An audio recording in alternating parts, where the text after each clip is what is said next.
बरं.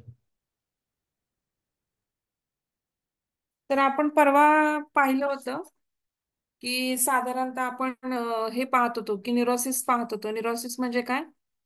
तर त्याच्यामध्ये आपण चेता अपश्रया किंवा मज्जा विकृती, त्याच्यामध्ये आपण काय पाहत होतो की आपण त्याच्यामध्ये डिसीजेस कोणकोणते आहेत पाहिले होते. तर सर्वात त्याच्यामध्ये हा 6 ग्रुप ऑफ डिसीजेस आहे, म्हणजे 6 डिसीजेस त्याच्यामध्ये अंतर्भूत होतात. तर साधारणतः तर ते कुठले कुठले आहेत, तर फोबिक डिसऑर्डर किंवा दुर्भीती किंवा भयगंड म्हणतो आपण त्याला पहिलं. त्याच्यानंतर दुसरं आपण पाहिलं होतं की परिवर्तनात्मक विकृती म्हणजे कन्व्हर्जन डिसऑर्डर. नंतर तिसरं सॉरी तिसरं बघितलं होतं, चौथं बघितलं होतं की वियोजनात्मक. तर पहिला अँझायटी येतं, ऍक्च्युली चिंता येत आहे. दुसरं फोबिया येत आहे. तिसरं परिवर्तनात्मक विकृती येत आहे. चौथं डिसोसिएटिव्ह डिसऑर्डर. डिसोसिएटिव्ह म्हणजे काय? वियोजनात्मक विकृती. आणि साधारणतः पाचवं काय आहे की ऑब्सेसिव्ह कंपल्सिव्ह डिसऑर्डर म्हणजे अनिवार्य विचार कृती विकृती. आणि सहावं काय आहे? उन्माद किंवा हिस्टेरिया. तर आता पहिल्यांदा आपण काय पाहणार आहोत की मानसिक विकृतीचं वर्गीकरण कसं केलं, की आंतरराष्ट्रीय ह्याच्यावरती काय केलं गेलं की ते DSM म्हणून एक हे आहे की 19 ह्याच्यामध्ये 19 श्रेणी आहेत, म्हणजे वर्गीकरण केलं गेलं की मानसिक जे विकार आहेत त्याचं साधारणतः काय केलं गेलं की वर्गीकरण केलं गेलं. आणि त्याला साधारणतः DSM किंवा ICD असं म्हटलं जातं, म्हणजे आपल्या भारतामध्ये तर ती साधारणतः 2019 मध्ये 19 श्रेणींमध्ये भाग केला गेला. आणि ज्यांचा ते त्याच्यानुसार त्यांचं वर्गीकरण केलं आणि त्याच्यानुसारच त्यांनी काय केलं आजारांचं, म्हणजे समजा आता हे न्यूरोसिस मध्ये जाणार, तर हे सायकोसिस मध्ये जाणार, किंवा हे जे काही वर्गीकरण आहे त्यांनी हे 19 श्रेणीमध्ये वर्गीकरण केलं. आणि त्याच्यानंतर त्याची ट्रीटमेंटचा भाग आला. किंवा मग DSM-5 प्रणाली जशी आहे, म्हणजे प्रत्येक, कारण कुठल्याही शास्त्रामध्ये नवनवीन गोष्टी येत जातात आणि त्याच्यानुसार त्याचा अभ्यास करणं सोपं जावं म्हणून हे केलं गेलं. आता तर पहिला चिंता किंवा अँझायटी आजार आपण बघणार आहोत. तर न्यूरोसिसमध्ये, तर न्यूरोसिसमध्ये हे आजार काय असतात की सामान्य आहेत, सहज सोपे आहेत, काउन्सिलिंगने बरे होणार, हे काही खूप अवघड आजार नाही. तर मानसिक चेतापेशीला विकनेस किंवा कमजोरी आल्यामुळे काय होतात की हे आजार निर्माण होतात. त्यामुळे त्यांना मज्जा विकृती किंवा साधारणतः चेताप्रदेश विकृती असं म्हणलं जातं. तर त्या अँझायटी किंवा इंग्रजीत चिंतेला काय म्हणतो आपण? अँझायटी असं म्हणतो. तर हा लॅटिन शब्दापासून आलेला शब्द आहे. आणि ह्याचा अर्थ काय आहे की अस्वस्थ होणे किंवा त्रस्त मन होणे. प्रत्येकाने हा चिंतेचा अनुभव कधी ना कधीतरी आपल्या आयुष्यामध्ये केलेला आहे. मग प्रत्येक चिंता ही वाईट आहे का? नाही. काही ठराविक गोष्टींची चिंता किंवा काळजी करणं हे प्रमाणामध्ये केलेली चिंता काळजी करण्यामुळे आपण काय करतो, थोडंसं मोटिवेट होतो आणि काम करण्याची प्रेरणा, किंवा समजा परीक्षेचा ताण किंवा थोडीशी जरी चिंता नाही आली आपल्या मनामध्ये तर आपण अभ्यास करू का? नाही. तर परीक्षेचा चिंता किंवा थोडीसा ताण आला तर आपण त्याचा अभ्यास करू आणि परीक्षा, तेच जर अति प्रमाणात ताण घेतला तर आपल्याला परीक्षेचा पेपर नीट देता येणार नाही किंवा आपण ब्लँक होऊ. तर थोड्या प्रमाणात चिंता ही काय असते की साधारणतः सोपी किंवा म्हणजे शक्य आहे किंवा सहज आहे. तर आता दैनंदिन जीवनामध्ये आपण कधी ना कधीतरी या गोष्टींचा भास होतो. पण जेव्हा ही चिंता किंवा विकृती म्हणून कधी दीर्घकाळ टिकून राहते, म्हणजे 2 महिने, 3 महिने, 1 महिना, तर त्यावेळेस काय होतं की त्याच्यामुळे आपल्या दैनंदिन कामकाजामध्ये काय होतं की अडचण येते. आणि मग काय होतं की त्याच्यामुळे आपल्याला त्रास होतो. म्हणजे समजा तुम्ही एखाद्या ठिकाणी गेलेले आहात आणि तुम्हाला अचानक काय झालं की तुम्ही, काय झालं की तुम्हाला चिंतेने काय होतं की पाल्पिटेशन होतं, टेन्शन येतं, धडधड होते, चक्कर येते, बेचैनी होते. हा, अशी लक्षणं तुम्हाला काय होतं दिसू लागतात. आणि त्यावेळेस तुम्हाला काय म्हणू शकतो आपण की चिंतेचा आजार झालाय असं आपण काय करू शकतो, म्हणू शकतो. एक दोनच मिनिटं, एक दोनच मिनिटं. हॅलो.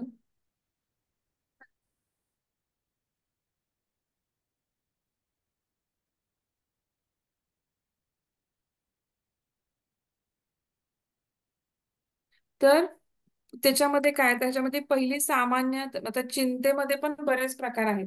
तर आता आपण त्यातला पहिला प्रकार काय पाहणार आहोत की सामान्य चिंता विकृती म्हणजे जनरलाइज्ड अँझायटी डिसऑर्डर. म्हणजे याच्यामध्ये काय असतं की प्रत्येकाने, आपण म्हणलं की जसं जसं प्रत्येकाने अनुभव केलाय की परीक्षेची भीती असू शकते, सभेमध्ये बोलण्याची भीती असू शकते, किंवा दैनंदिन जीवनातल्या काही जबाबदाऱ्या किंवा कठीण प्रसंग आले तर आपण चिंता, किंवा आता आपण ऍडव्हेंचरस गेम खेळायला जातो, तर बंजी जम्पिंग असू दे किंवा रिव्हर राफ्टिंग असू दे, त्यावेळेस पण आपल्याला काळजी होते की मला काही फिजिकली डॅमेज होईल का, मला काय लागेल का, थोडीशी भीती किंवा थोडीशी चिंता असं, त्याच्यामुळे भीतीमुळे चिंता अशी निर्माण होऊ शकते आपल्याला.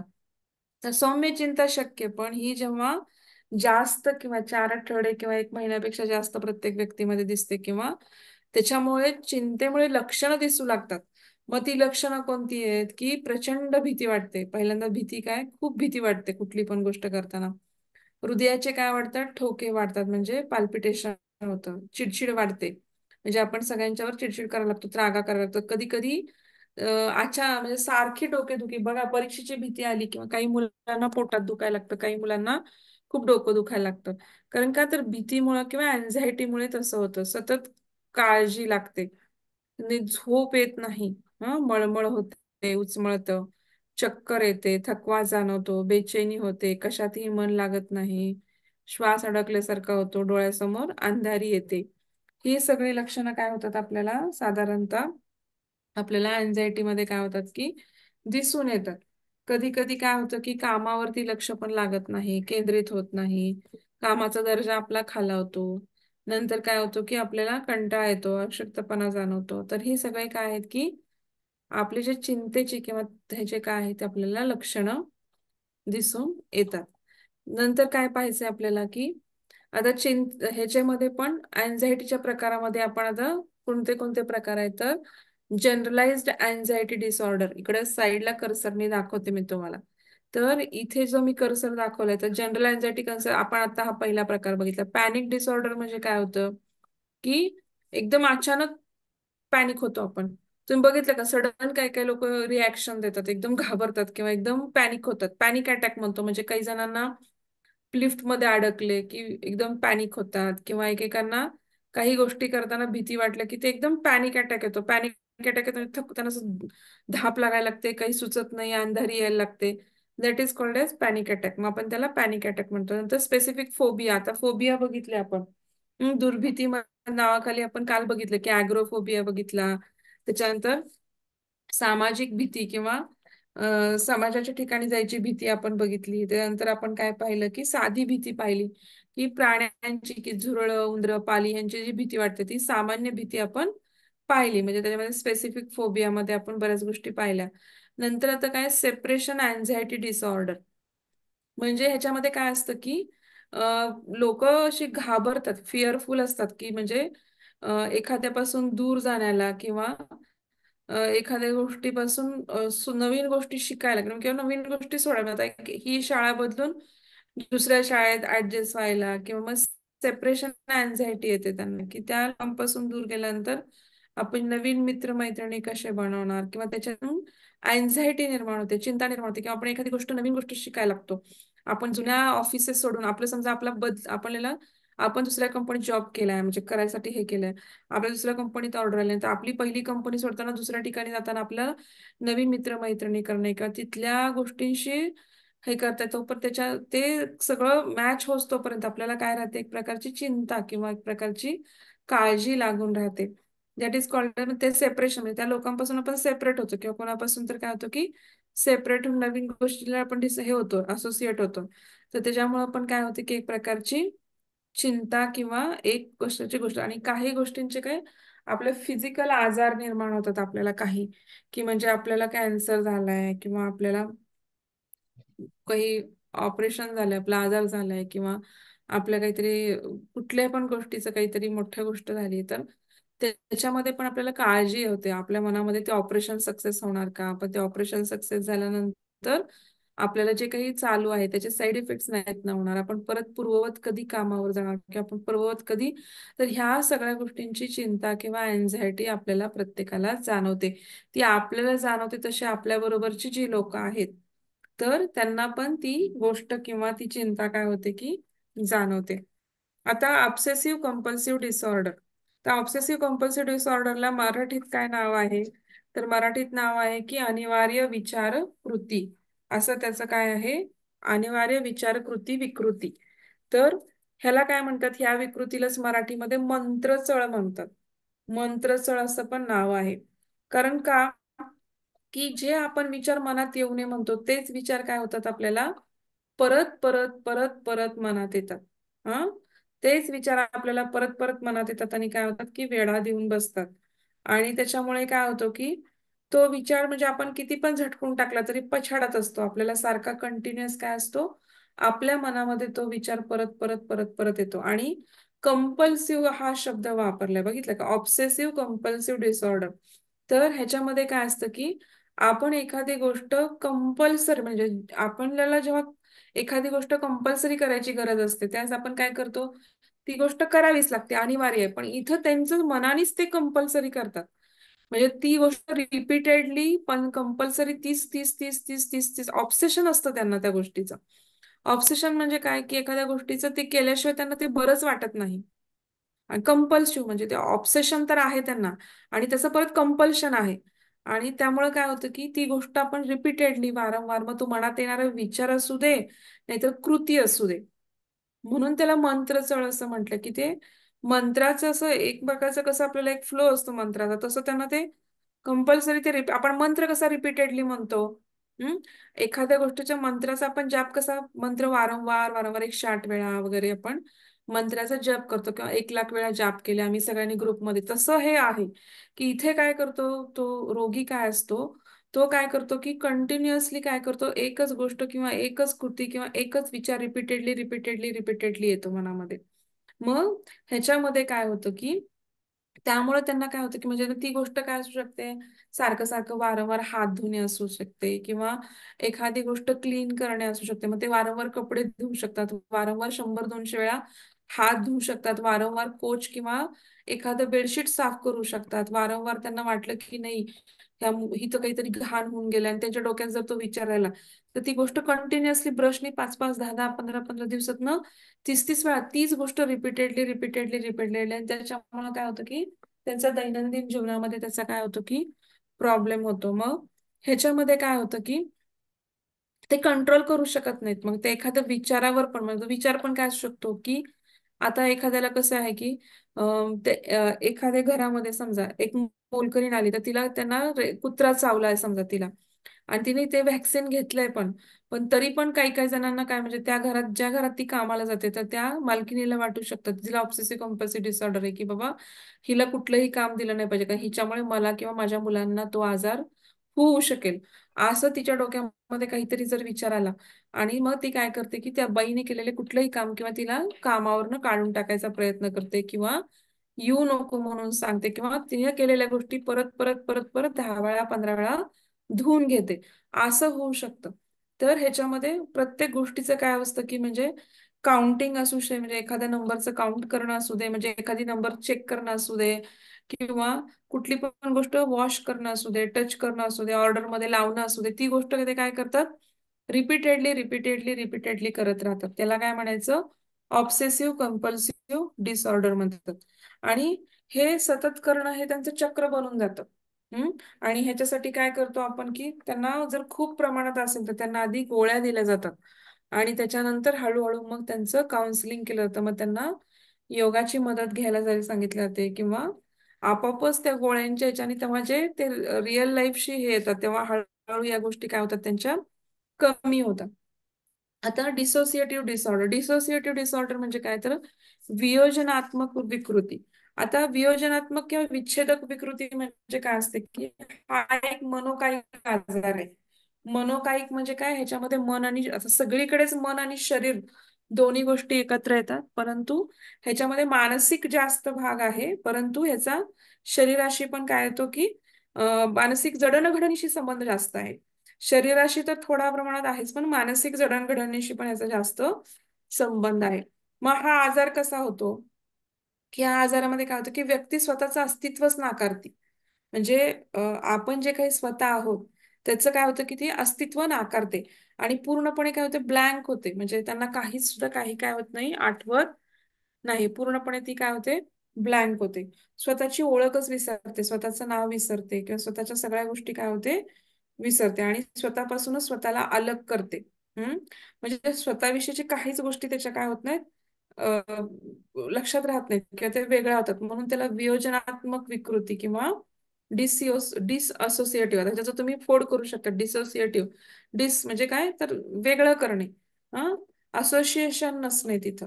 तर डिसोसिएटिव्ह डिसऑर्डर किंवा वियोजनात्मक विकृती असं म्हणतात. म्हणजे ह्याच्यामध्ये काय होतं की स्वतःच्या फिलिंग्स पासून किंवा भावनांपासून, रियालिटी किंवा वास्तववादीपासून, किंवा नंतर काय की आयडेंटिटी आपली स्वतःची ओळख विसरणे, किंवा आपला कॉन्शियसनेस जागृत अवस्थेमध्ये आपण काय करतोय ह्या सगळ्या गोष्टी, किंवा आपलं ह्या गोष्टी काय करते ती व्यक्ती विसरून जाते. अमनेजिया, अमनेजिया म्हणजे विसरून जाणे.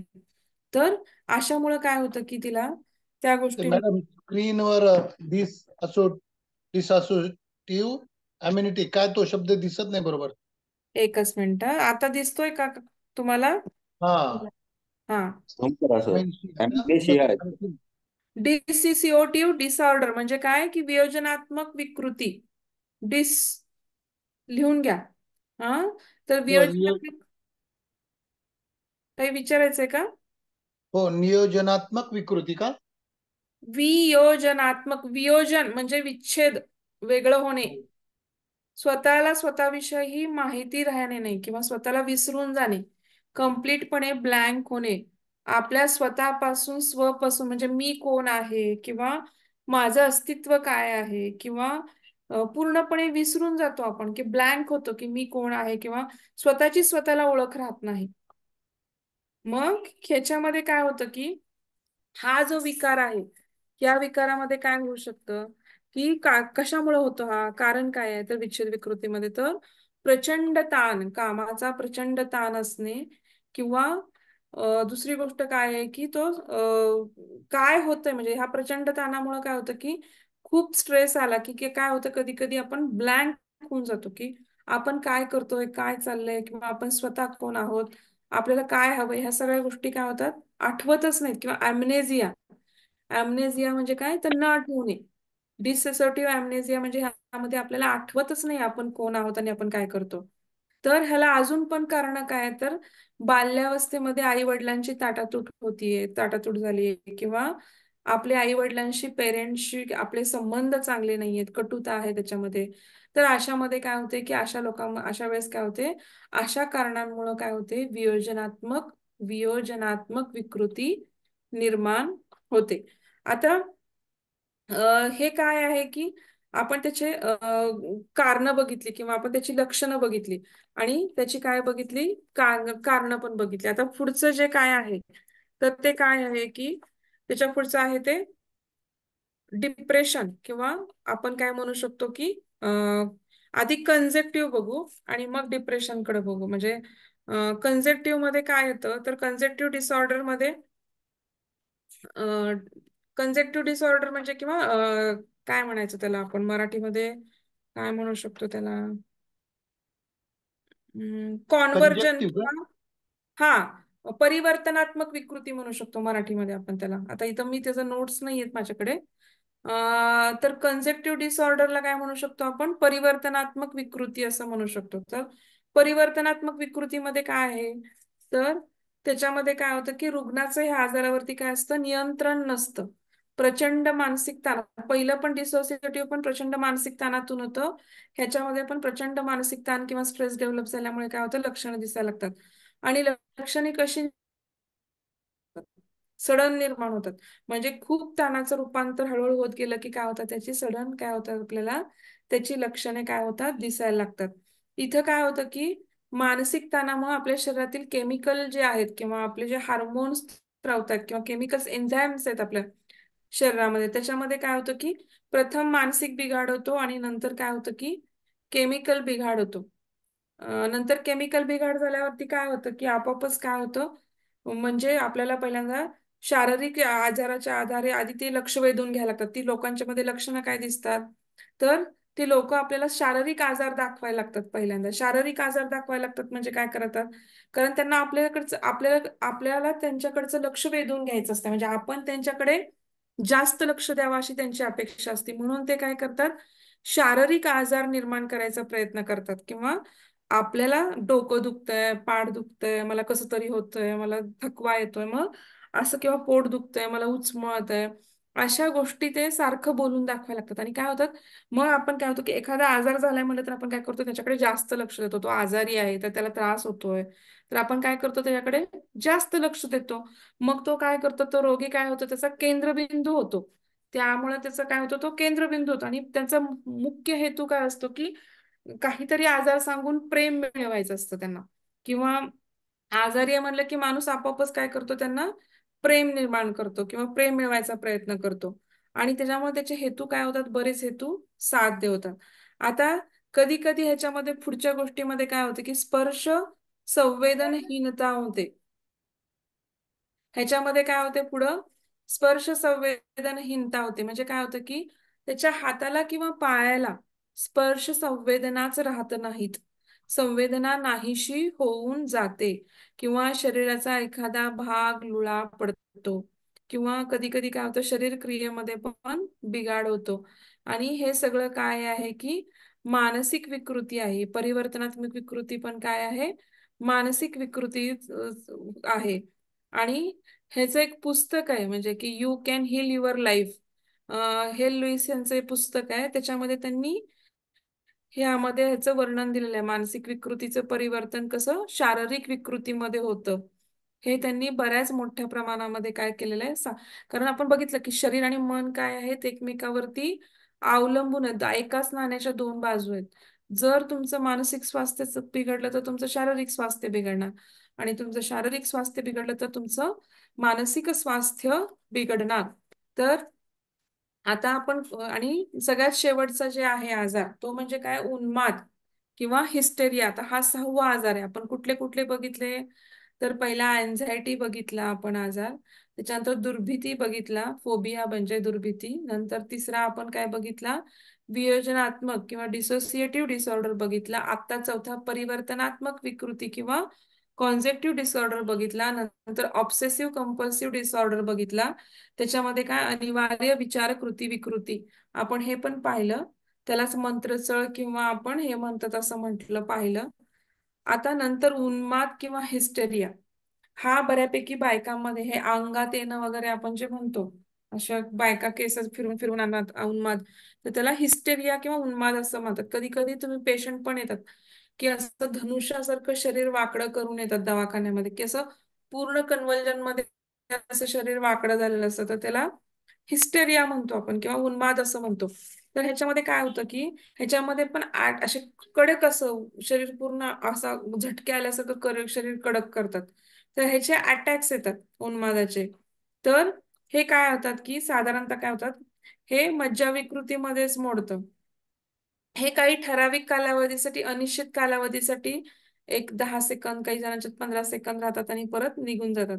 आणि ह्याच्यामध्ये लक्षणं काय दिसतात की मी तुम्हाला म्हणलं तसं की कारण नसताना अति बडबड करत राहतात, असंबंध बडबड असते, म्हणजे त्याच्यामध्ये काही स्थितीला परिस्थितीला धरून काही बोलत नसतात, तर असंबंध बडबड चालू असते.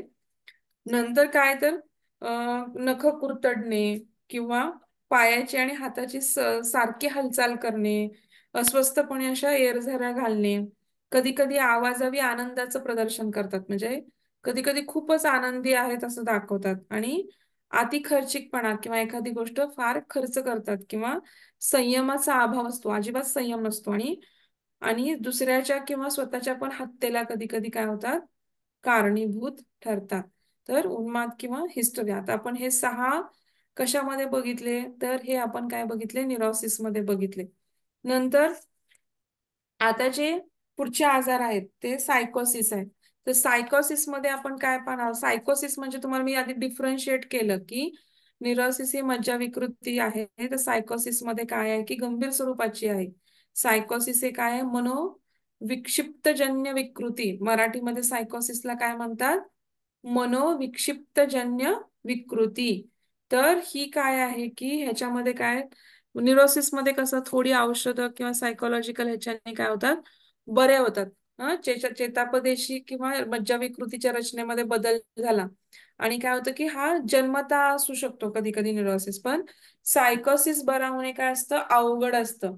त्याचे फक्त परिणाम तीव्र, म्हणजे तो न्यूरोसिस कधी बरा होऊ शकतो, पण सायकोसिसचं कसं असतं, तो बरा होईल याची गॅरंटी नाही. त्याचे फक्त परिणाम तीव्र होणार नाही, त्याची आपण काय करू शकतो, काळजी घेऊ शकतो. सायकोसिस काय आहे? सायकोसिस म्हणजे बरे न होणारे विकार.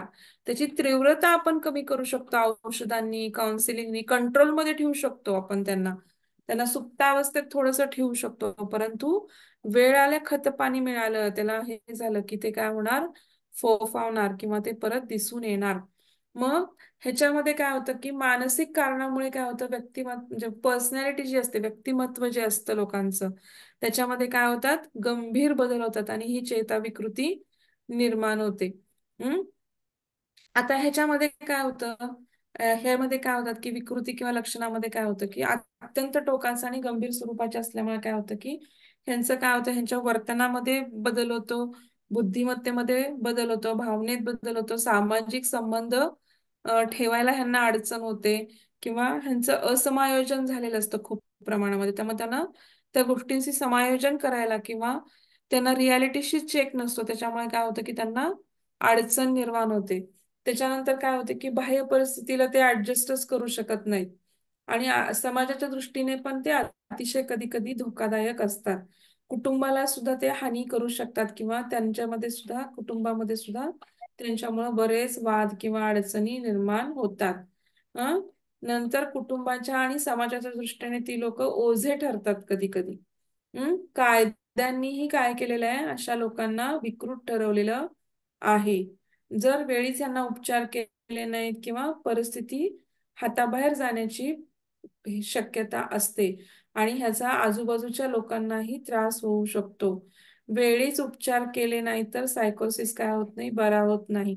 त्याला वेळीच काय करायला लागतं आपल्याला, साधारणतः काय करावं लागतं, आपण त्याला हे करावं, काय म्हणतात त्याला, आपण साधारणतः त्याला वेळीच आपण काय करावं लागतं, लक्ष द्यावं लागतं.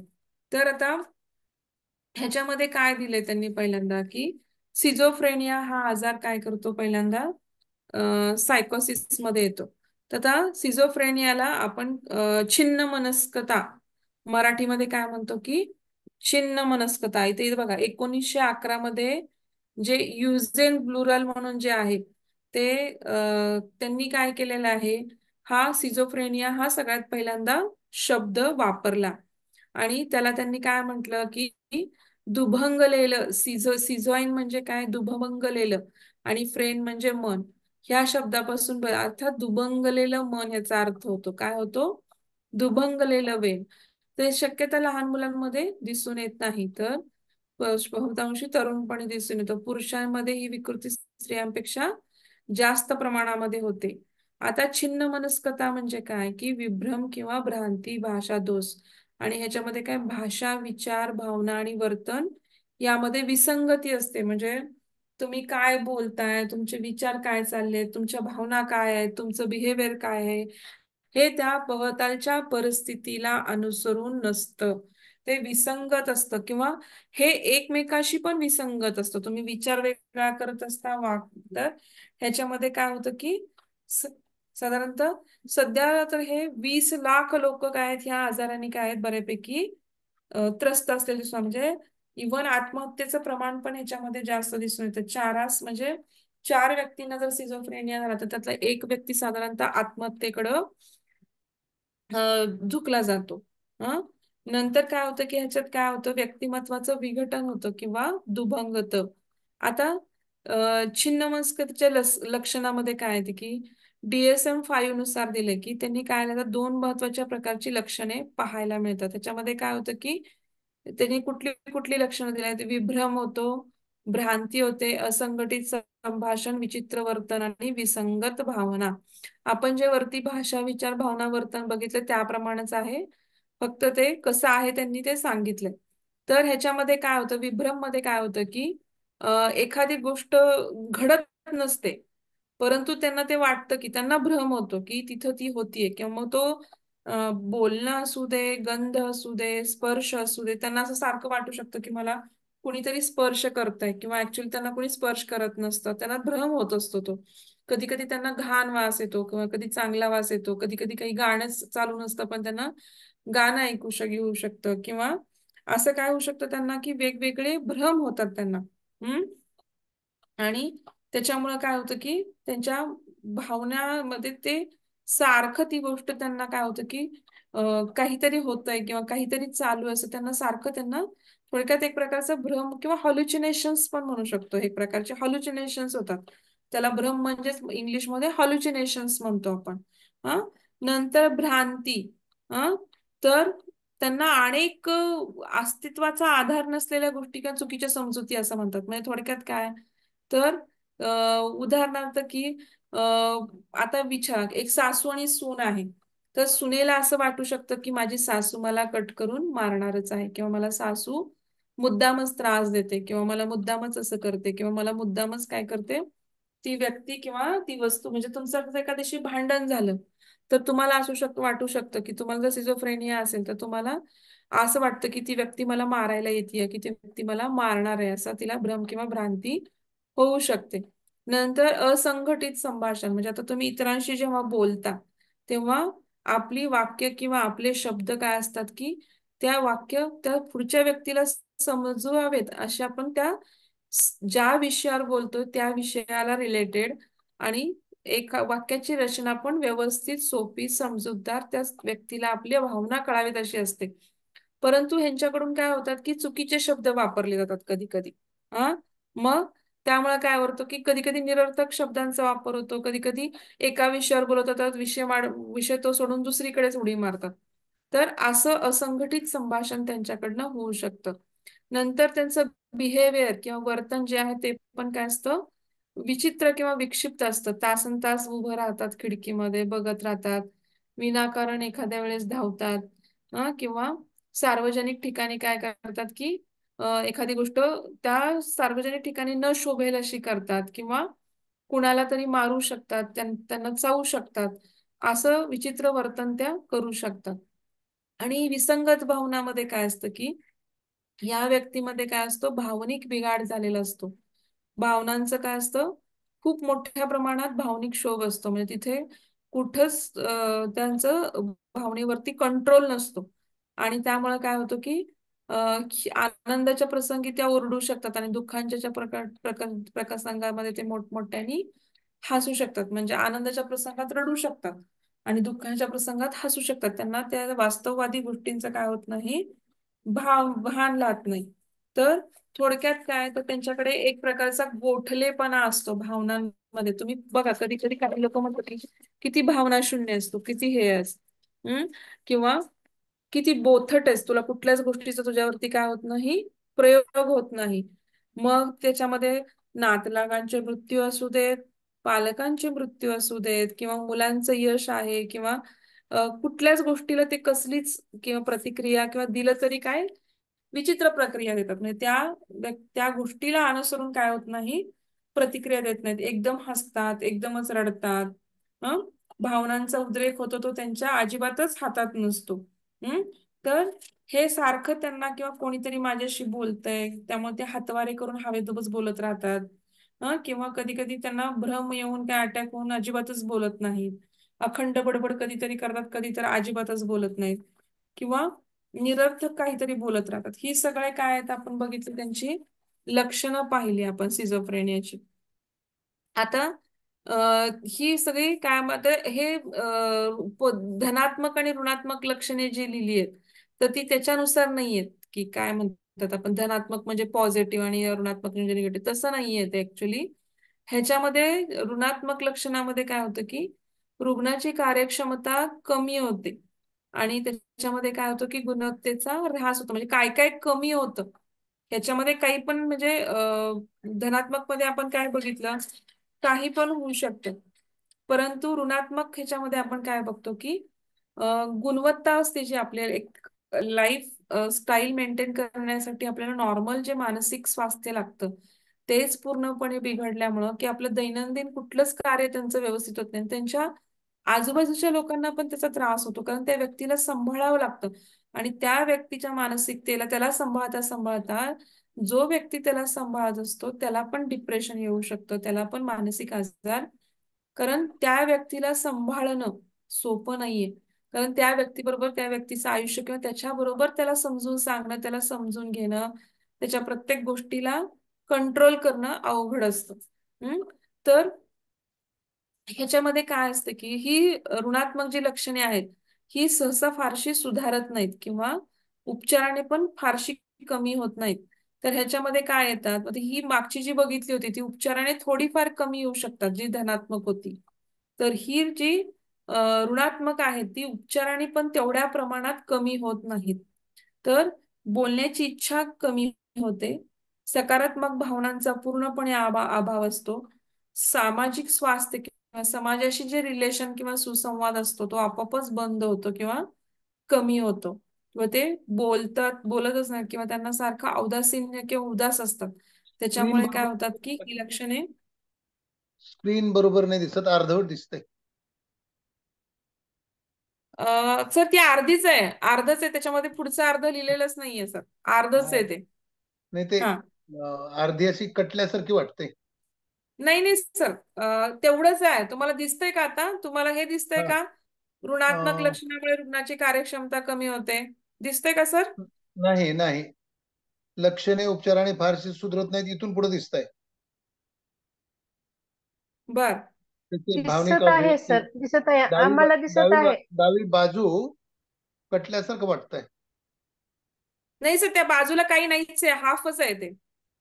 ते खूप एनलार्ज केलं असतं तर त्याची क्वालिटी कमी झाली असती, त्यामुळे ते शॉर्टच हो क्रॉप नाही, करून ठीक आहे, तेवढंच एवढं ठेवलं. ते दिसायला लागलं, परंतु हा, ते काय ऋणात्मक लक्षणे बरं, उपचाराने आता मी फारशी सांगते तुम्हाला, वाचून दाखवते. हा. सामान्यतः छिन्न मनस्कता विकृतीची ऋणात्मक लक्षणे उपचाराने फारशी सुधरत नाहीत. ती हम्म. लक्षणे खालील प्रमाणे आहेत: जसे हम्म. भावनिक अभिव्यक्ती अभाव, हम्म. अनिच्छा, बोलण्याची इच्छा कमी होणे. आता तो इच्छा शब्द त्याप्रमाणे शब्द ना, तो पूर्ण नाही दिसत, कटतोय. बर बर, मी सांगते ते लिहून घ्या ना, तसं स्क्रीनशॉट ठीक काढा आहे, म्हणजे तुम्हाला ठीक नंतर आहे, सांगा. सोपं जाईल मोठं करून बघायला. हो हो.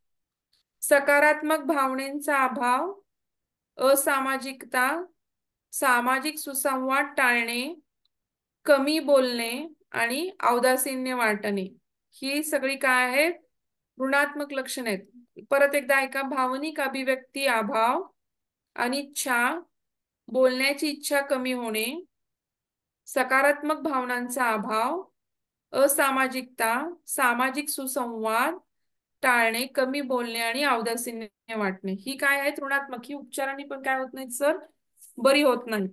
आता हे कारणे काय आहेत सिझोफ्रेनियाची, आपण कॉजेस काय आहेत किंवा कारणे काय आहेत पाहू. तर कारणामध्ये काय आहेत की अनुवांशिक घटक आहेत. ह्याची स्लाइड नाही आहे तर शक्यतो लिहून घ्या. अनुवांशिक घटक आहेत, अनुवांशिक म्हणजे जेनेटिक फॅक्टर. हा, प्रमुख कारण काय की नात्यातच जर कुणाला असेल हा, तर ही विकृती पुढच्या पिढीला होण्याची शक्यता असते. अनुवंशिकता हा सगळ्यात मोठा घटक आहे. नंतर सेकंड गोष्ट काय, जैविक घटक. जैविक घटकामध्ये काय येतं, तर गर्भावस्थेत मातेला जर इन्फ्लुएन्झा झाला तर आपत्याला काय होतो की हे होण्याचा किंवा छिन्नमस्का होण्याचा धोका संभवतो. नंतर तिसरं कारण काय, दुसरा मेंदूची दुसरा घटना. कोणता दुसरा मुद्दा? जैविक घटक, गर्भावस्थेमध्ये जर मातेला इन्फ्लुएन्झाचं इन्फेक्शन झालं तर त्याचा धोका काय होतो, बाळाला संभवतो सिझोफ्रेनिया होण्याचा. ह्याला जैविक घटक म्हणायचं.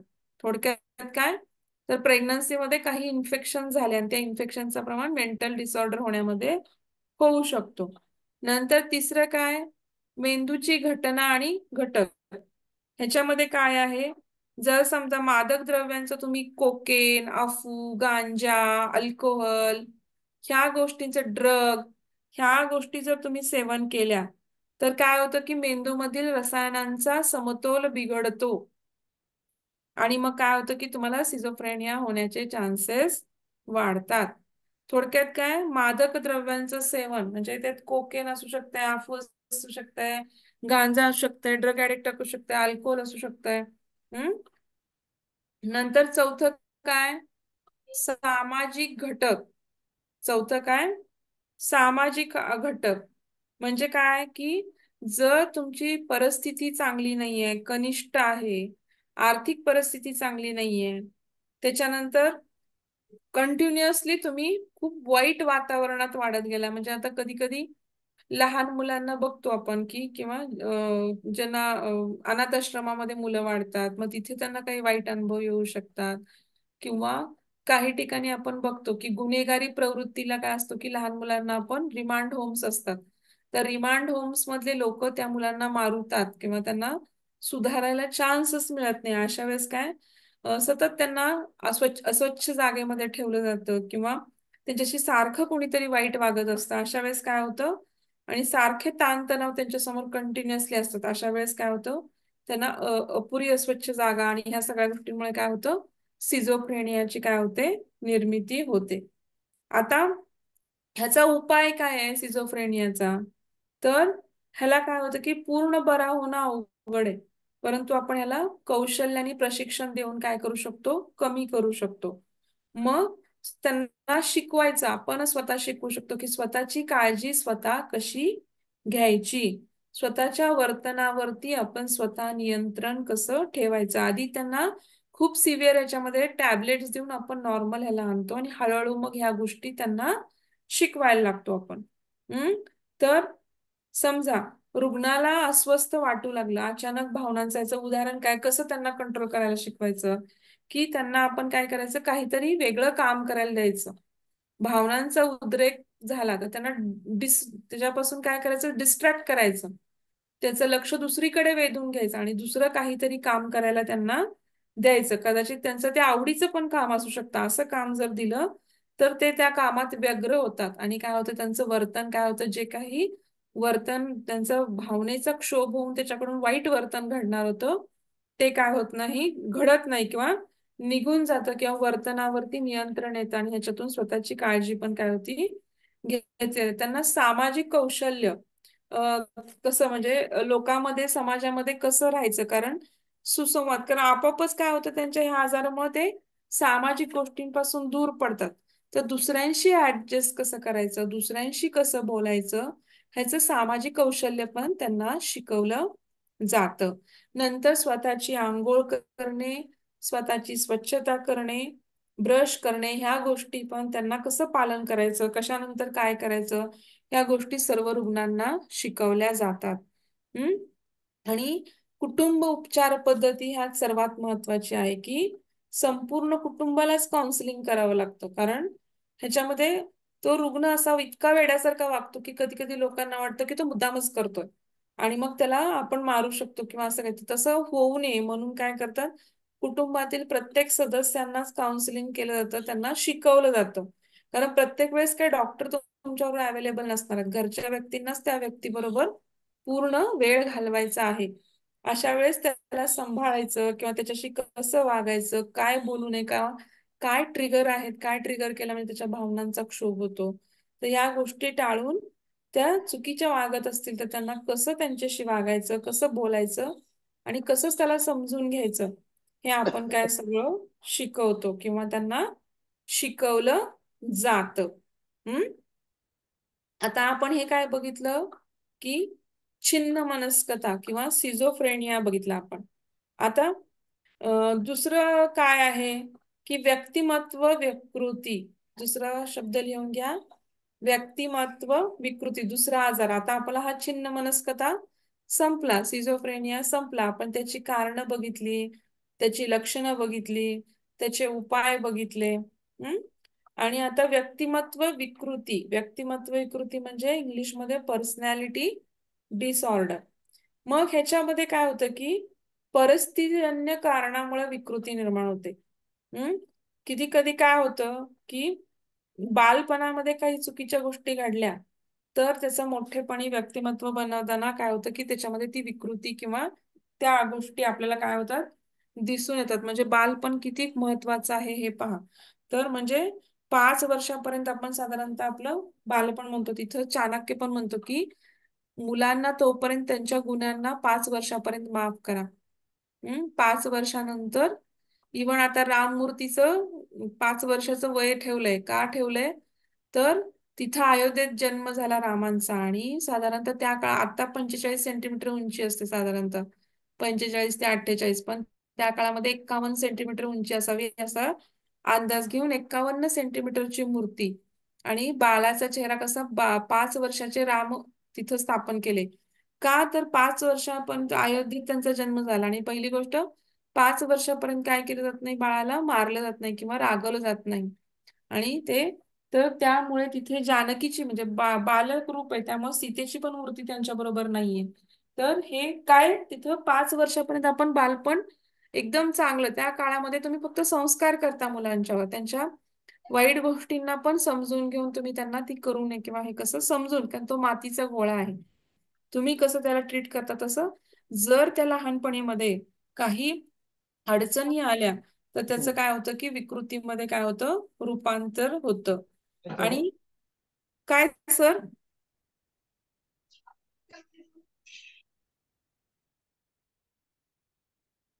हा, ह्या विकृतीचं कसं असतं, हे मूळ लहानपणामध्ये असतं, मी सांगितलं तुम्हाला. तर बालक बिघडलेले असतील तर ह्या विकृतीचं काय होतं, पर्सनॅलिटी डिसऑर्डर किंवा व्यक्तिमत्व विकृती निर्माण होतात. आता ह्याच्यामध्ये पण काय प्रकार आहेत, 2 उपप्रकार आहेत. प्रकार लिहून घ्या. पहिला प्रकार कोणता आहे, समाज विघातक व्यक्तिमत्व विकृती. लिहून घ्या, समाज विघातक व्यक्तिमत्व विकृती. त्यालाच काय म्हणायचं, अँटी सोशल. इंग्लिश मध्ये काय म्हणायचं, अँटी सोशल. ह्या तर नावातच आहे, समाज विघातक व्यक्तिमत्व विकृती म्हणजे काय. ह्या विकृतीमध्ये काय असतं की समाजासाठी धोकादायक बनते. कायद्यांचं काय करते ती व्यक्ती, उल्लंघन करते.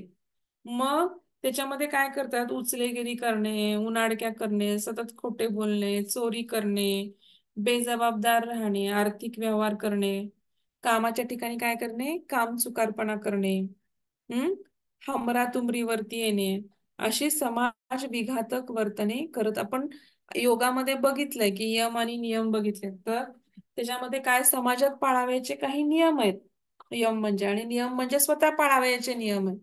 तर समाजामध्ये जे पाळावयाचे नियम आहेत त्याच्यामध्ये आपण काय म्हणतो, अहिंसा, हिंसा नाही करायची, सत्य बोलायचं, अस्तेय म्हणजे चोरी नाही करायची, ब्रह्मचर्याचं पालन करायचं, आणि अपरिग्रह म्हणजे फार मोठ्या गोष्टींचा साठा आपण करून ठेवत नाही. तर हे कसं सगळं समाजामध्ये पाळावयाचे नियम आहेत तेच सगळे उलट्या करतो तो. चोरी करायची, खोटं बोलायचं, उनाडक्या करायच्या, मारायचं, अमृत हिंसा करायची, अहिंसेचा पालन नाही करायचं.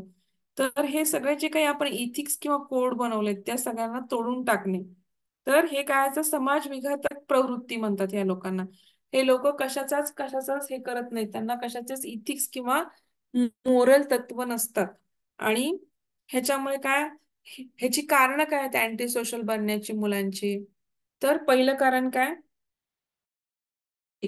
आई वडिलांमध्येच ही विकृती असते आणि मग ती मुलांमध्ये तशीच येते.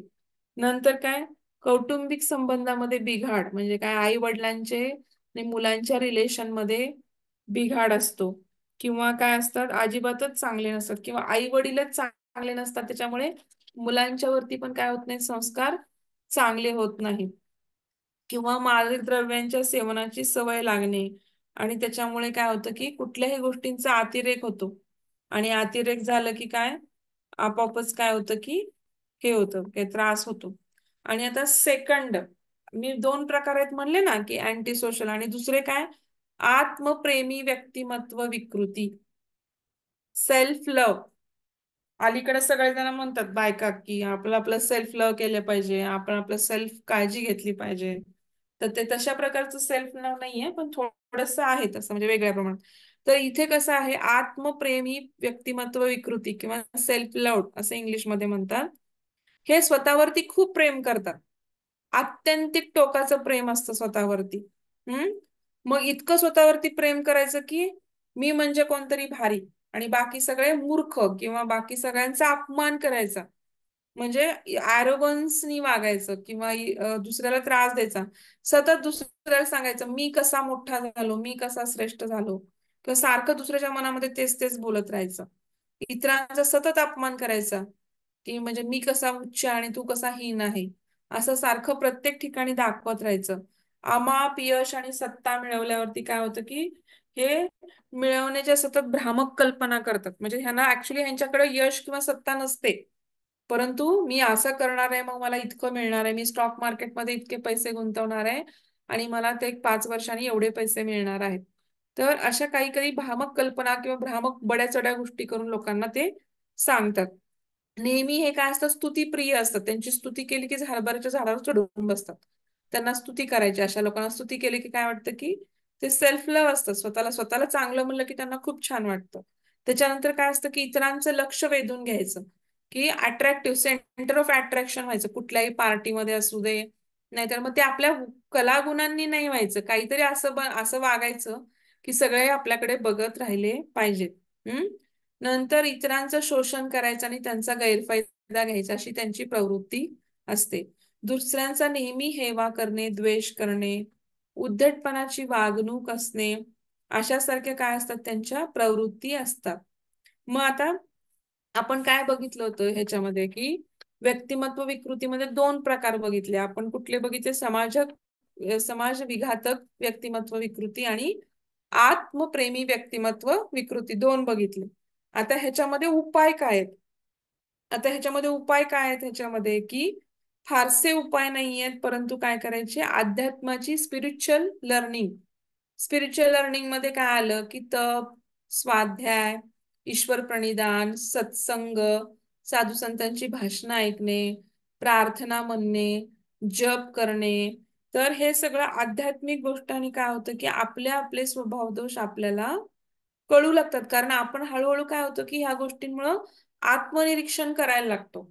आत्मनिरीक्षण पद्धती जी पहिली संरचनावादामध्ये सांगितली, ती इथे आपल्याकडे काय होतं, आपोआपच आपण अंतर्गत, म्हणजे बघा तुम्ही 2 प्रकारची लोक असतात. एक तर इंट्रोवर्ट असतात, एक्स्ट्रोवर्ट असतात. इंट्रोवर्ट काय काय करतात की अजिबात कमी बोलतात, स्वतःमध्येच असतात. ते इंट्रोवर्ट असतात, ते अंतर्मुख असतात. आणि बहिर्मुख लोक काय करतात, तर ते सारखे कॉन्स्टंटली बोलत असतात. तर ही जी काय अंतर्मुख लोक आहेत किंवा जे काही आहे, तर हे का असं अंतर्मुख होतात? कारण ती स्पिरिच्युअल मार्गावर असणारी लोक किंवा ते कमी बोलतात. तुम्ही बघा, जेवढा माणूस उच्च पदाला जातो किंवा उच्च नॉलेज प्राप्त करतो, तेव्हा म्हणतो आपण, जे नाणी असतात त्यांना खळखळाट जास्त असतो. पैसा किंवा नोटांना जास्त खळखळाट असतो का? नाही. उथळ पाण्याला खळखळाट फार आपण म्हणतो की ज्यांना उथळ उथळ नॉलेज आहे ते काय करतात, जास्त बोलतात. परंतु ज्यांना पूर्ण नॉलेज आहे ते शांतपणे बसतात. जेव्हा त्यांची बोलण्याची वेळ येईल तेव्हा ते असं काही 4-5च वाक्य बोलतात की त्याच्याने पुढचा काय होतो की भारावून जातो किंवा त्यांच्या नॉलेजची डेप्थ पुढच्याला कळते. हा, तर हिथं त्यांनी सांगितलं आपल्याला अध्यात्माची कास पकडा. म्हणजे काय, तर मग त्याच्यामध्ये प्रणिधान आलं, सत्संग आला, प्रार्थना म्हणणं आलं, जप आलं, साधू संतांचा सहवास आला. याच्यामुळे आपण काय होतं, अंतर्मुख होतो. इंट्रोवर्ट झालो, अंतर्मुख झालं की आपलं आत्मनिरीक्षण करायला लागतो. आपले स्वभावातले दोष, चुका आपल्याला कळायला लागतात. आणि मग त्यामध्ये काय होतं की आपोआपच आपण काय होतं की आपल्याला ह्या विकृतींवर मात करता येते किंवा आपले दोष आपण काय करतो, कमी करायचा प्रयत्न करतो.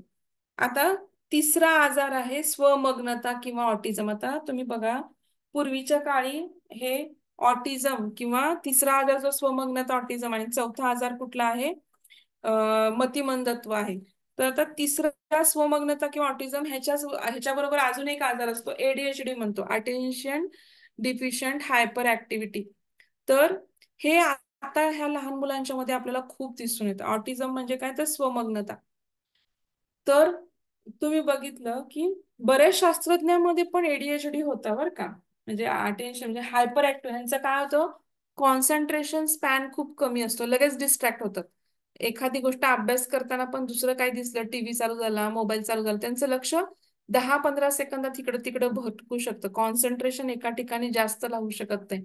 त्यामुळे त्यांना अभ्यास करायला, लर्निंग करायला किंवा ह्याला काय होतं की जास्त त्रास होतो. आणि ऑटिझम मध्ये काय होतं की ह्याच्यामध्ये काय होतं, ह्यांनी कुणी शोध लावला ऑटिझमचा पहिल्यांदा, तर कॅनर ह्या संशोधकाने 1943 मध्ये, शास्त्रज्ञाचं नाव काय आहे, कॅनर.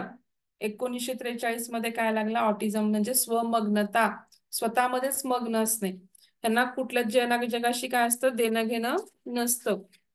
ह्या मुद्द्यामध्ये काय असतं की अत्यंत टोकाची स्वकेंद्रितता असते. म्हणजे ते एकटेच खूप वेळ खेळत राहतात, एकटेच कुणाशी बोलत नाहीत, काय नाहीत, स्वतःच ते ब्लॉग्स लावत बसणार, एखादी गोष्ट चित्र काढत बसणार, स्वतःमध्ये स्वकेंद्रीय असणं. तर हे मुलींच्या तुलनेत मुलांमध्ये जास्त प्रमाणात दिसतं. हं? अतिशय तुसडी माणूसघाणी लोक असतात ऑटिझमवाली. संवेदनाहीन असतात, त्यांना कसलंच म्हणजे सिम्पथाइज करत नाहीत, सेन्सिबल नसतात, की आपल्याला एखाद्याला लागलं तर आपण लगेचच त्याला पकडायला जातो किंवा त्याला लागलं का विचारतो. त्यांना त्याचा काही फरक पडत नाही, ते स्वतःमध्येच मग्न असतात. ते ते माणसाला लागलं तरी, रक्त दिसलं तरी काय नाही, नुसतं असं बघणार, परत आपल्या स्वतःमध्ये मग्न होणार. तर स्वतःच्याच तंद्रीत असतात, स्वतःच्याच विचारात असतात. आणि त्यांना काय असतं की सामाजिक संबंध त्यांना जमवताच येत नाही दुसरं, कारण ते संवेदनाहीन असतात. त्यामुळे अपरिपक्व वर्तन किंवा बिहेवियरच त्यांचं योग्य नसते. हम्म. नंतर काय असतो, भावनिक इमोशनल आयक्यू जो असतो आपला, तर दोन प्रकारचे आयक्यू असतात. एक तर बुद्धिमत्ता इंटेलिजंट आयक्यू, आणि दुसरा आयक्यू काय असतो, इमोशनल किंवा भावनिक आयक्यू असतो. तर इंटेलिजंट पर्सन जो भावनिक विकास आहे त्यांचा, ती इमोशनल डेव्हलपमेंट किंवा त्यांचं मानसिक वय वाढतच नाही. एकलकोंडेपणा, सहानुभूती शून्य, निष्क्रियता, दौर्बल्य, हालचालीमध्ये असंबद्धता, अशी सर्व लक्षणे काय असतात त्यांच्यामध्ये दिसून येतात. आणि ह्याला कारण काय आहे, अनुवंशिक घटक, हम्म किंवा बालक आणि पालक यांच्या संबंधांचा बिघडलेला हा भाव किंवा ह्याच्यामुळे दिसून येतं. एडीएचडी मध्ये पण काय तर कॉन्सन्ट्रेशन नसतं, हायपर ऍक्टिव्ह असतात, कंटिन्युअसली काही ना काहीतरी क्रिया. आता इथं असतील तर थोड्या वेळाने तिथं दिसतील, थोड्या वेळाने तिथं चित्र काढतायत म्हणून तोपर्यंत बाहेर जाऊन हॉलमध्ये काहीतरी दुसरी कागदच फाडत बसतील, तिथं आहेत म्हणून तोपर्यंत खाली कुठली तरी मित्रमैत्रिणीबरोबर खेळायला जातील. एका ठिकाणी 10-15 मिनिटाच्या वर ही मुलं बसत नाहीत. त्यांना काय म्हणतात, एडीएचडी. आता ह्याच्यामध्ये पण माइल्ड सिव्हिअर प्रकार असतात. म्हणजे काही जणांच्या मध्ये माइल्ड प्रमाणात असतं, काही जणांच्या मध्ये सिव्हिअर सिव्हिअर असताना आपल्याला टॅबलेट्स किंवा बिहेव्हिअरल पेडॅट्रिक्स असतात, की जे बिहेव्हिअरल पेडॅट्रिक्स हे वर्तनावरती लक्ष देतात. तर त्यांच्याकडे जाऊन आपल्याला त्यांचं काउन्सिलिंग घ्यावं लागतं, त्यांनी दिलेल्या गोळ्या घ्याव्या लागतात, आणि हळूहळू आपण हे काय करू शकतो, कंट्रोल करू शकतो. हम्म. आणि आता चौथा आजार काय आहे, तर मतिमंदत्व. आता मतिमंद मेंटल रिटार्डेशन तुम्हाला सगळ्यांनाच माहिती आहे. मेंटल रिटार्डेशन म्हणजे काय, की ह्याच्यामध्ये काय असतं की बुद्ध्यांकच कमी असतो मुलांचा. जो इंटेलिजंट कोशंट असतो तो कसा असतो, बुद्ध्यांक 50 पेक्षा किंवा 70 पेक्षा, साधारणतः 50 ते 70 पेक्षा कमी असतो. तर हे का सामान्य लोकांच्या मध्ये किती असतो, 100च्या आसपास असतो. जे खूप हुशार आहेत, म्हणजे आईन्स्टाईन वगैरे, त्यांच्यामध्ये किती, आईन्स्टाईनचा 140 होता, आणि आता जे जिनियस लोक किंवा हुशार लोक आपण समजतो त्यांचा काय साधारणतः 120च्या किंवा 130च्या आसपास असतो. आणि अशा गंभीर जे खूप सिव्हिअर मेंटल रिटार्डेशन असलेल्या लोकांचा आयक्यू तर 20 पेक्षा कमी असतो. म्हणजे त्यांना दिवसातल्या डेली आंघोळ करणे, ब्रश करणे, आपल्या आपल्या हाताने खाणे हे सुद्धा जमत नाही. ते सुद्धा दुसऱ्यांनी करावं लागतं, किंवा मुवमेंट करणे, चालायला पण येत नाही, किंवा त्यांना उचलून न्यावं लागतं, किंवा मग ती गाडी वागवायला लागते, असे सुद्धा लोक असतात. तर हे स्वतः स्वयंभू नसतात, कारण आयक्यू कमी असल्यामुळं मुळात बुद्धीच चालत नाही. मग त्याच्यामुळे डेली रुटीन करणं किंवा ते स्वतःला इंडिपेंडंट नसतात, स्वतः स्वतः सगळ्या गोष्टी करू शकत नाहीत. तर त्यांची स्मरणशक्ती नसते, बुद्धी नाही वापर, स्नायूंचा विकास झालेला नसतो, स्नायूंचा पण विकास अपुरा असतो. त्यामुळे काय होतात, फ्लॅट फूट असणे, किंवा पटपट चालता न येणे, पटपट बोलता न येणे, किंवा एखादी गोष्ट लवकर आत्मसात करता येत नाही. शारीरिक वयापेक्षा, म्हणजे शरीराने जरी वाढत घेतले तरी बौद्धिक वय मात्र त्यांचं एकदम, म्हणजे आता 35 वर्षाचा मेंटल रिटार्डेड माणूस आहे, तर त्याची बुद्धी 2-3 वर्षाच्या, 5 वर्षाच्या मुला एवढी असू शकते. त्या 5 वर्षाच्या मुलाला जेवढं कळतं तेवढंच त्या 35 वर्षाच्या मेंटल रिटायर्ड मुलाला कळू शकतं. तर हे काय आहे, हा बरा होत नाही आणि नियंत्रणातही ठेवता येत नाही. तर जे काही आहे ते आपल्याला ऍक्सेप्ट करून पुढे चालावं लागतं. त्यांच्या व्यक्तींना त्यांच्याशी त्यांचं जुळवून घ्यावं लागतं, की त्यांना मदत करावी लागते. नंतर पाचवा जो आजार आहे तो काय आहे, अवमनस्कता किंवा डिमेन्शिया असं आपण म्हणतो. तर ह्याच्यामध्ये काय होतं, डिमेन्शियामध्ये की चेतापेशीमध्येच बिघाड होतो, आणि त्यामुळे काय होतं की आपली जी मानवी स्मृती आहे, आपण बघा कुठली पण गोष्ट लक्षात ठेवतो. आता तुम्हाला माहितीये की आकाशात ढग आले म्हणजे पाऊस पडणार आहे, किंवा तुम्हाला ऋतू समजतात, उन्हाळा आहे मग आता तुम्ही उन्हाळ्या म्हणल्यावर सरबत पिणार, उसाचा रस पिणार, किंवा आपण चहा टाळणार. तर ह्या आपल्या स्मृती आहेत की उन्हाळ्यात काय करणे, किंवा एखाद्या मेमरी लक्षात ठेवतो आपण की आपल्या लहानपणाच्या मेमरी असतील, किंवा आपल्या आई वडिलांनी काहीतरी नवीन गोष्टी आणून दिल्या. तर ह्या ज्या स्मृती आहेत किंवा आपली लॉजिकल थिंकिंग, तार्किक क्षमता म्हणा, किंवा वर्तनाचा तीव्र काय होतो, ऱ्हास होतो. आपल्याला पूर्णपणे आपण सगळ्या गोष्टी विसरून जातो. आणि आपली शरीरयष्टी पण कशी होते, थकलेल्या माणसासारखी, टायर्ड माणसासारखी होते. आपलं वाढलेलं वय असतं पण आपल्याला आजारपणामुळे काय होतं, म्हणजे कधी कधी हे डिमेन्शिया कशामुळे होतो, कारण काय आहे तर वाढतं वय, कधी कधी म्हातारपणी होतो, विसरायला लागतो आपण गोष्टी. जसं जसं वय वाढायला लागतं तसं तसं काय होतं, डिजनरेटिव्ह चेंजेस व्हायला लागतात. डिजनरेटिव्ह चेंजेस म्हणजे काय, की हळूहळू प्रत्येक गोष्टीची क्षमता कमी होते, डिजनरेशन होतं वयानुसार. तर त्याला आपण डिजनरेटिव्ह चेंजेस म्हणतो. तर त्याच्यामुळे काय होतं, की कधी कधी काय कायांचं फास्ट होऊ शकतं आणि मग अशा वेळेस त्यांना विसरतात, खूप गोष्टी विसरल्या जातात. कधी कधी आजारी पण. आता कोविडमध्ये बघा तुम्ही, किती लोकांना असं झालं. कोविड मधून बाहेर आलेल्या बऱ्याच लोकांना पाय टाकायला त्रास झाला, लवकर लवकर गोष्टी विसरत होते. हळूहळू त्यांनी रिगेन केलं ते सगळं, पण आजारपणानंतर एका स्टेजमध्ये काय होतं, कधी कधी खूप मोठा आजार झाला, खूप दिवस तुम्ही दवाखान्यात आहात, तर तुमच्या मेंटल कॅपॅसिटीवरती पण परिणाम होतो. तुम्ही बऱ्याच गोष्टी विसरायला लागता, असं होऊ शकतं, विस्मरण होऊ शकतं. नंतर काय होतं, शारीरिक आणि मानसिक क्षमतांचा ऱ्हास होतो. आवडीनिवडी बदलतात किंवा कमी होतात. सहनशीलता कमी होते. नंतर गबाळेपणा वाढतो. राहायचं जे व्यवस्थितपणा किंवा नीटनेटकेपणा प्रत्येक गोष्टीमध्ये असतो तो बदलतो. निर्णय चुकतात. निर्णय काय होतात, चुकतात, आणि गोंधळ वाढतो. डिमेन्शियामध्ये काय काय होतं लक्षात आलं का तुम्हाला, तर माणसातील तार्किक क्षमता किंवा स्मृतींचा पूर्णपणे ऱ्हास होतो. आणि त्यामुळे काय होतं, शारीरिक आणि मानसिक क्षमतांचा ऱ्हास झाल्यामुळं आवडीनिवडी कमी होतात, सहनशीलता कमी होते, गबाळेपणा वाढतो, आणि निर्णय चुकतात आणि गोंधळ वाढतो. तर हे काय झालं आपण डिमेन्शियाचं. आता आपले आज काय बघितलं आपण, तर मनोविक्षिप्तजन्य विकृती बघितल्या, निरोसिस बघितलं, सायकोसिस बघितलं. सायकोसिस म्हणजे काय, मनोविक्षिप्तजन्य विकृती बघितल्या. ह्या कमी होतात पण पूर्णपणे बऱ्या होत नाहीत. त्याच्यामध्ये आपण छिन्न मनस्कता, नंतर काय बघितलं, छिन्न मनस्कताला अजून एक लक्षात ठेवा, छिन्न मनस्कताला अजून पर्यायी शब्द आहेत बरं का. चुकून तुम्ही जर पेपरमध्ये वेगळे शब्द आला तर म्हणणार की हे काय मॅडमनी शिकवलंच नाही. छिन्न मनस्कतेला अजून 5-6 पर्यायी शब्द आहेत, लिहून घ्या. दुर्मनस्कता किंवा दुभंग व्यक्तिमत्व, लिहून घ्या. दुर्मनस्कता किंवा दुभंग व्यक्तिमत्व, असे पण 2 शब्द आहेत त्याला, छिन्न मनस्कतेला. नंतर आपण दुसरा आजार कोणता शिकला, तर आपण व्यक्तिमत्व विकृती शिकला, दुसरा आजार. व्यक्तिमत्व विकृतीमध्ये पण आपण 2 प्रकार बघितले. म्हणजे आत्मप्रेमी व्यक्ती आणि समाज विघातक व्यक्तिमत्व विकृती. नंतर तिसरा काय बघितला, स्वमग्नता, ऑटिझम, आणि त्याच्यामध्येच आपण एडीएचडी, हायपर ऍक्टिव्हिटी, सतत लहान मुलांच्या मध्ये दिसून येतात शक्यतो. त्याच्यात तर मतिमंदत्व, मतिमंदत्व मध्ये आपण पाहिलं. आणि त्याच्यानंतरच सगळ्यात शेवटीचा आपण कुठला पाहिला, अवमनस्कता म्हणजे डिमेन्शिया. आपण हे सगळे सायकोसिस मध्ये, म्हणजे आता आपलं आज सगळ्या मनोविकृती आपल्या संपलेल्या आहेत. न्यूरोसिस आणि सायकोसिस ह्या दोन्ही विकृती आपल्याला संपलेल्या आहेत.